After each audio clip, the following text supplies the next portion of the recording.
el tema de hoy, la insuficiencia vascular crónica es un término general que se refiere a la dificultad persistente de los vasos sanguíneos para transportar la sangre de manera eficiente, causando que ésta se acumule, provocando síntomas como dolor, hinchazón, calambres, pesadez, varices y cambios en la piel y graves úlceras. Este es el tema que vamos a abordar hoy en Los Investigadores Médicos. Damos inicio a nuestro programa de hoy para hablar de insuficiencia vascular crónica. Eso significa que es una enfermedad que evoluciona a lo largo del tiempo.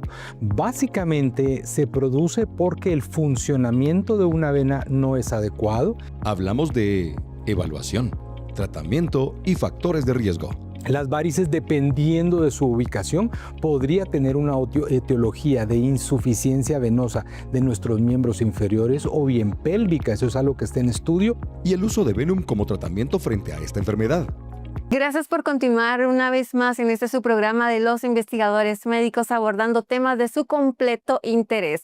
En esta ocasión me da muchísimo gusto presentar a nuestro primer invitado que estará abordando un tema muy pero muy importante para cada uno de nosotros. ¿Por qué? Porque estaremos hablando de la insuficiencia venosa, el tratamiento y la prevención. Pero antes que nada quisiéramos presentar al doctor Nery Orozco. Él es máster en flebología. Muchas gracias por acompañarnos. ¿Cómo se encuentra, doctor? Pues contento, Diana. La verdad es que me dijeron que me iban a volver a invitar, pero resulta que fue mucho más rápido de lo que esperaba. Pues nos encanta tenerlo, de verdad, doctor. Muchas gracias por estar con nosotros y por compartir todo su conocimiento con nuestra audiencia. Doctor, ¿qué entendemos por la insuficiencia venosa crónica entonces? Fíjate que la palabra que mencionaste al final creo que define el problema. Es crónico. Eso significa que es una enfermedad que evoluciona a lo largo del tiempo.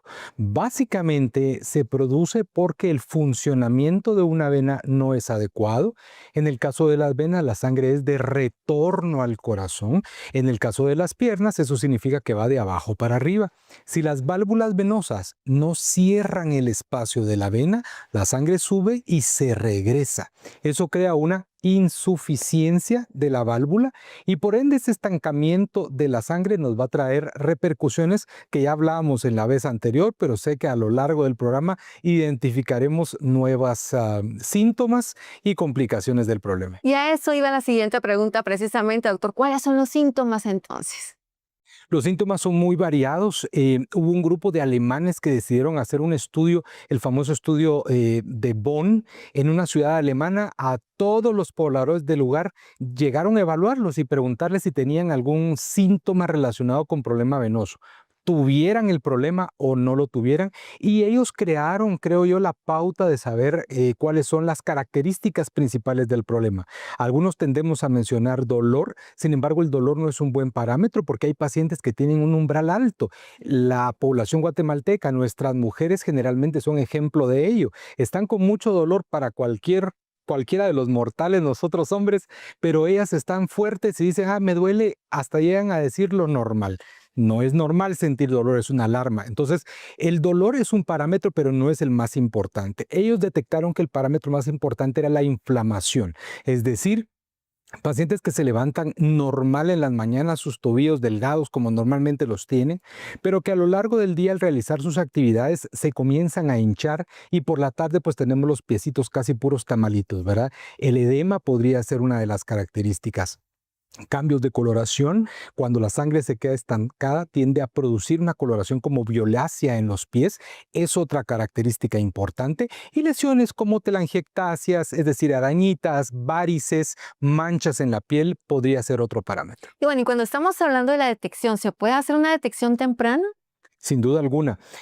Hoy en día yo creo que la tendencia mundial es a la prevención. Nos hemos dado cuenta que más que tratar un problema para resolverlo, deberíamos de prevenirlo y es lo más eficaz. Una característica fundamental del problema es la herencia. Ojalá fueran tierritas, fuera un tesoro familiar, lo que nos están heredando, pero en este caso es un problema que sí se hereda. Eso significa que si tenemos un familiar que ya tiene varices o tuvo trombosis, nosotros estamos en riesgo de poseerla.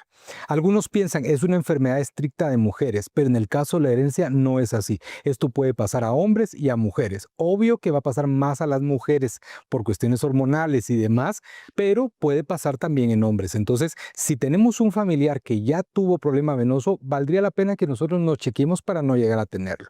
Y la verdad es que el cuerpo nos da señales. Comenzamos con arañitas, comenzamos con pesadez en las tardes, nuestro trabajo es solo sentado, somos un poco inactivos. Yo creo que serían características que nos deberían de alertar para buscar un diagnóstico temprano. Claro, doctor, me encanta poder platicar y abordarlo de una manera en que lo podamos entender todos y estoy segura que en casa también lo están apreciando de la misma manera. Doctor, yo dándome la tarea de investigar un poco en el caso, se dice de hecho que en ciertas pinturas, en ciertos frescos romanos, existe evidencia científica, por así decirlo, que los romanos utilizaban algún tipo de vendaje como compresión en sus venas. Es decir, lo hemos padecido como siempre. Sin embargo, las estadísticas actuales, doctor, dan de conocimiento que este padecimiento va en aumento con un incremento considerable. ¿A qué se debe? Yo creo que hay varios parámetros. En primer lugar, ha sido una enfermedad infradiagnosticada. ¿Qué significa? Que antes, para poder hacer el problema, nosotros utilizábamos técnicas manuales, clínicas, donde inferíamos que el paciente podría tener el problema. Pero fue hasta la implementación del Doppler venoso, que es un ultrasonido que tenemos en clínica, donde ahora sí podemos verificar el problema en tiempo real y lo diagnosticamos desde su inicio hasta la parte más complicada, pero lo diagnosticamos más a menudo. Esa podría ser una de las razones por qué ahora lo vemos más y antes no tanto. La otra situación, nuestra vida ha cambiado mucho. Sabemos que antes, veía esta semana precisamente un artículo donde ponían por qué en los años 70 estábamos más delgados y la respuesta concluyente del artículo era caminábamos más, hacíamos más ejercicio. Hoy en día la situación ha cambiado. Recientemente tuve un paciente que me decía, mire doctor, yo me la paso todo el tiempo en la calle. ¿Por qué tengo el problema? Y le pregunto, ¿pero de qué trabaja? Y me dices que soy motorista. Paso en la calle todo el día, pero sentado. Entonces no estamos haciendo caminata. Vamos a ir al supermercado que queda a 2 cuadras y sacamos el carro para ir. Yo sé que la parte de seguridad tiene mucho que ver, pero no es excusa o no debería de ser excusa. Deberíamos de tratar de caminar más porque también, el sedentarismo es el mal del siglo XXI y creo que también está influyendo en el desarrollo de problemas venosos. Doctor, ¿cuánto sería lo aconsejable caminar? ¿40 minutos, 15 minutos para aliviar este dolor? ¿Y qué tal si no le ponemos límite? Caminen todo lo que puedan. En una entrevista que me hicieron en otro lugar poníamos ejemplos claves, es decir, si vamos a ir al súper, quédese en el parqueo más lejano y caminen, no nos pongamos tan cerca de todo. Cuando uno está en oficina, porque esa es otra cuestión que mis pacientes dicen, yo trabajo en oficina, trabajo en un call center, no puedo levantarme todo el tiempo, pero si tienen tiempo de ir a orinar, a tomar un poco de agua, entonces tenemos un parámetro de 2 horas de estar sentado y hacer 15 minutos de caminata. Puede ser en el centro de trabajo, puede ser ir a tomar un vaso de agua, puede ser ir al baño, como dijimos, pero movilizarse frecuentemente creo que es la base. Claro, doctor, y podemos empezar de a poco, ya lo escuchó, pero mientras más lo haga, mejor para su salud. Doctor, ¿qué complicaciones podemos entonces tener al no tratar adecuadamente o tempranamente estas situaciones? Esto es un punto muy álgido, muy triste y la verdad es que siempre tengo que suspirar cuando me lo preguntan porque las complicaciones pueden ser tan severas como la muerte. Es decir, cuando por estar en el sedentarismo y con varices desarrollamos coágulos, trombosis, uno de esos coágulos se pueden ir a pulmón, tapar la vena pulmonar y provocar la muerte. Vemos cómo existe mucha muerte súbita últimamente y muchos dicen son infartos y no son infartos, ¿verdad? Es una persona totalmente sana que estaba corriendo y lo que sucede es que un coágulo se desprendió y entonces tuvo una tromboembolia.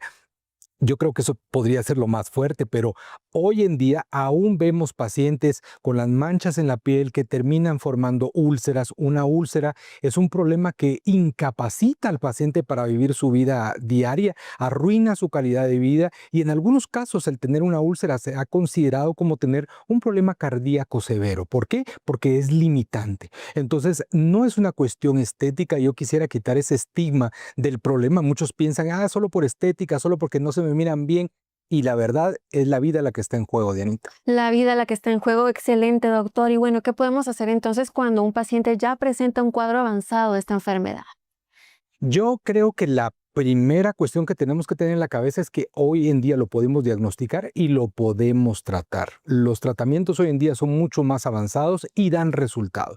Entonces, si hay alguien que se dedique a ver esto, en este caso nosotros los flebólogos, pues es el especialista al que deberíamos de consultar para hacer un diagnóstico temprano y abordar el problema desde la raíz. Desde la raíz evitar todas estas consecuencias que estábamos conversando, doctor.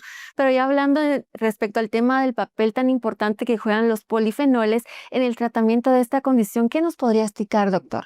Bueno, cuando la sangre se queda estancada dentro de la vena, eso produce inflamación. Por supuesto que hablamos a grandes rasgos inflamación, pero en esta inflamación ocurre un montón de cambios a nivel molecular. Se liberan sustancias inflamatorias, radicales libres, y es donde tienen su papel los polifenoles porque ellos van específicamente a tratar estos radicales libres. Al quitar los radicales libres, disminuimos la inflamación, disminuimos esa porosidad dentro de la vena que hace que el líquido salga al espacio intersticial y por ende evitamos las complicaciones. Perfecto, muchísimas gracias, doctor, por habernos ampliado estos conceptos tan importantes, obviamente el impacto que tiene en la vida de un paciente, cómo prevenirlos, también estaremos hablando más adelante de todo ello.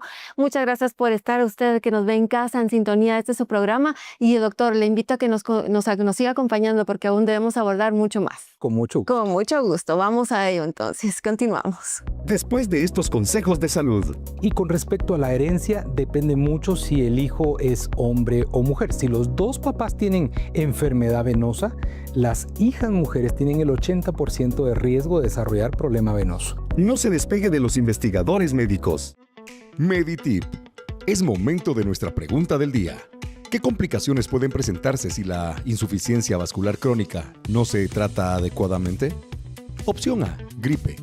Opción B, úlceras venosas. Opción C, apendicitis. Opción D, migraña. Conoce la respuesta al regresar.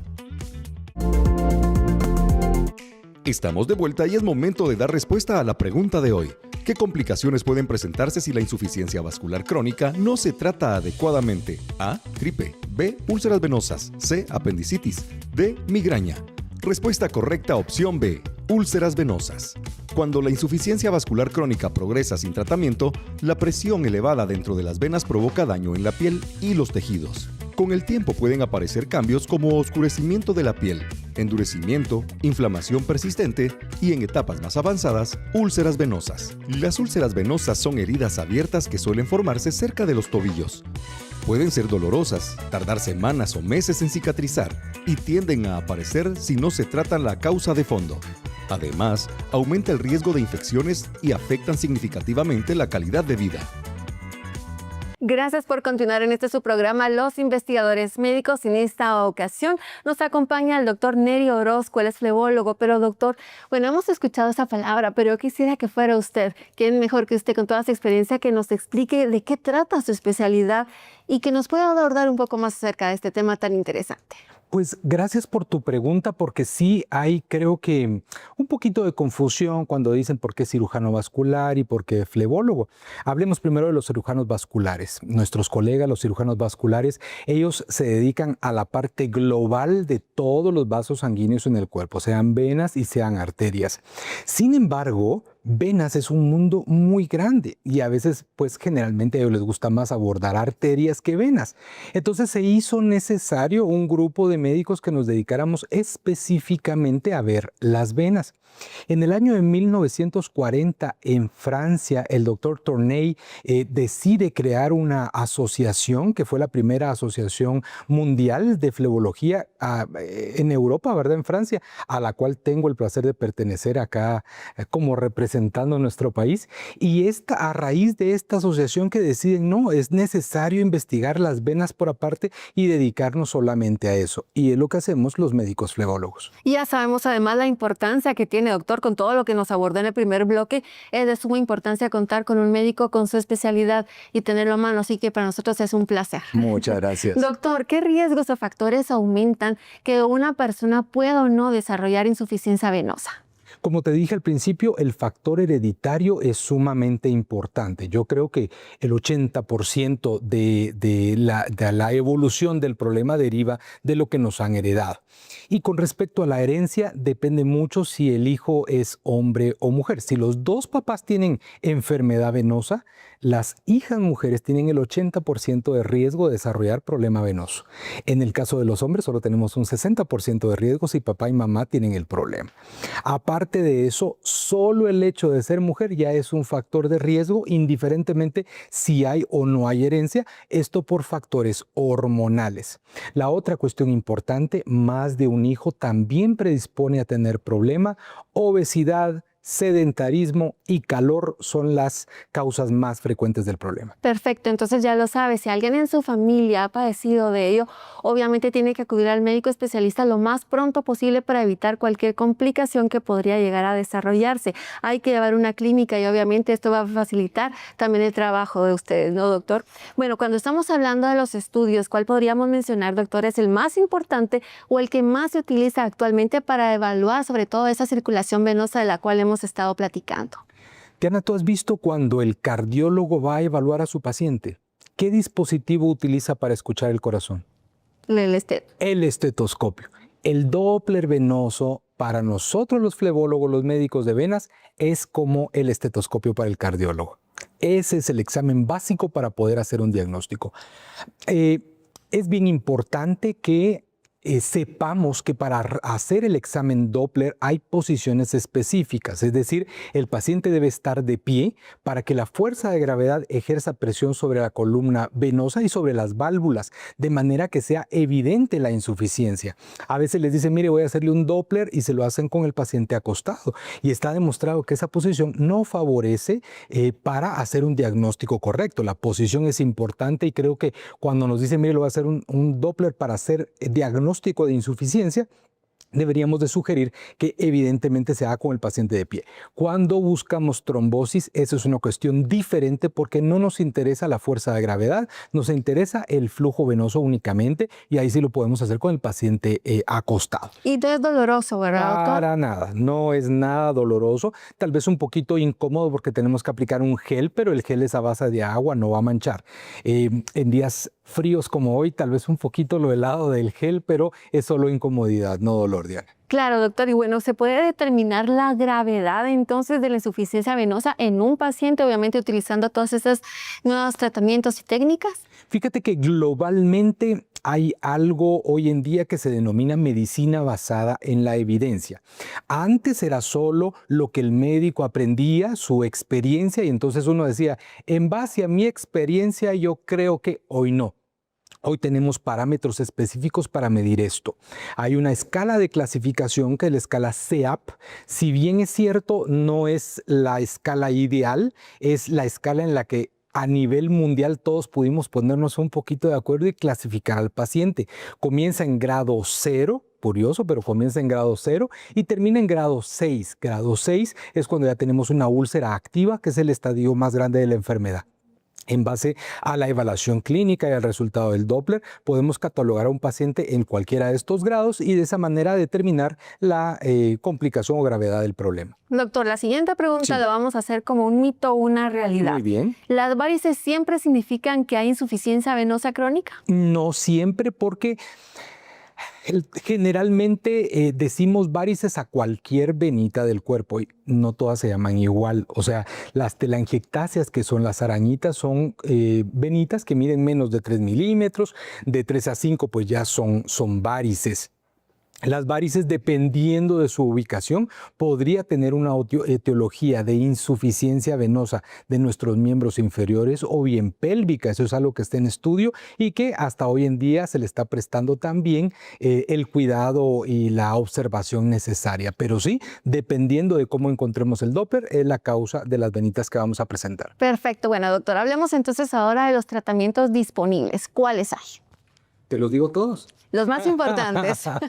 Fíjate que tenemos desde los más pequeños, de los más no quisiera decir simples porque no es tan simple, pero de los más fáciles de realizar, como es la escleroterapia, que algunas personas conocen con el nombre de infiltraciones, que dependiendo del tamaño de la vena se decide qué tipo de esclerosante, de agente vamos a utilizar, que son varios, no solo es uno, y se pueden utilizar en distintas concentraciones. Se puede utilizar el láser JAG. El láser JAG es aquel láser que utilizamos con un dispositivo de mano en el cual mandamos un rayo láser para que con calor desde afuera sellemos la venita. Las venas que son un poquito más grandes, que antes requería una operación abierta, hoy se pueden trabajar con un láser endovenoso, es decir, a través de punciones guiados por el ultrasonido en el quirófano, nosotros sellamos la vena sin necesidad de abrir la piel. Y la recuperación es mucho mejor, me imagino. Totalmente, el procedimiento es ambulatorio, entra el mismo día, se va el mismo día. Algo que no ha venido a Guatemala y está realmente en estudio en otros países es el Sonovein. El Sonovein es un dispositivo con ultrasonido, que es como un brazo robótico gigante que se coloca sobre la pierna y con radiofrecuencia desde afuera sella la vena sin necesidad ya de usar calor. Algún día lo tendremos en Guatemala, aún no está disponible, pero ni en América ni en Estados Unidos, pero algún día lo tendremos por acá también. Ahí lo estaremos visitando entonces, Claro doctor que sí. Conejo. Doctor, Muy bien. ¿y qué podemos hacer entonces? Algunas ideas fáciles para adoptar en nuestro estilo de vida para evitar llegar a estas complicaciones. Pues nuevamente, lo primero es activarnos. Ojalá para cualquier otra situación, creo que también cualquier otra patología médica, el volvernos activos, el comenzar a caminar, el comenzar a nadar, el retomar la actividad, creo que es sumamente importante. Hoy existen los smartwatches, ¿verdad? Donde podemos programar por lo menos 10,000 pasos al día y comenzar a caminar. Como les repito, no solo va a ser para las venas, sino para muchas patologías en general. La otra cuestión importante es comer sano. No existe como tal un alimento que mágicamente nos vaya a aliviar las venas. Sí utilizamos compuestos derivados de los alimentos, pero son concentrados. Ahora, en nuestra vida diaria, comer sano y hacer ejercicio creo que es lo primero. Y segundo, nuevamente, si tenemos antecedentes o síntomas como los que acabamos de mencionar, buscar ayuda inmediata. Y además ya sabemos que las mujeres sí o sí tenemos que visitar mucho antes al flebólogo de nuestra preferencia. Claro que sí, Dianita. Muchísimas gracias, doctor, y realmente ha sido un placer poder conversar con Muchas ustedes. gracias. Y obviamente más adelante estaremos hablando acerca del impacto que tiene la medicina biomolecular y cómo aliviar estos padecimientos, porque sí lo puede hacer. Muchísimas gracias, doctor. Esta es su Gracias a casa ti. cuando sí lo decía venir nuevamente. Ojalá que me invite. Seguramente. Vamos a continuar con mucho más. Si notas una pierna mucho más hinchada que la otra de forma repentina o si ha aparecido una herida que no sana, es fundamental que consultes con un médico. La insuficiencia vascular crónica es una enfermedad progresiva, pero con el manejo adecuado se pueden controlar los síntomas y prevenir complicaciones graves como las úlceras, mejorando además la calidad de vida. Gracias por tu fina atención. Nos vemos el próximo fin de semana a la misma hora.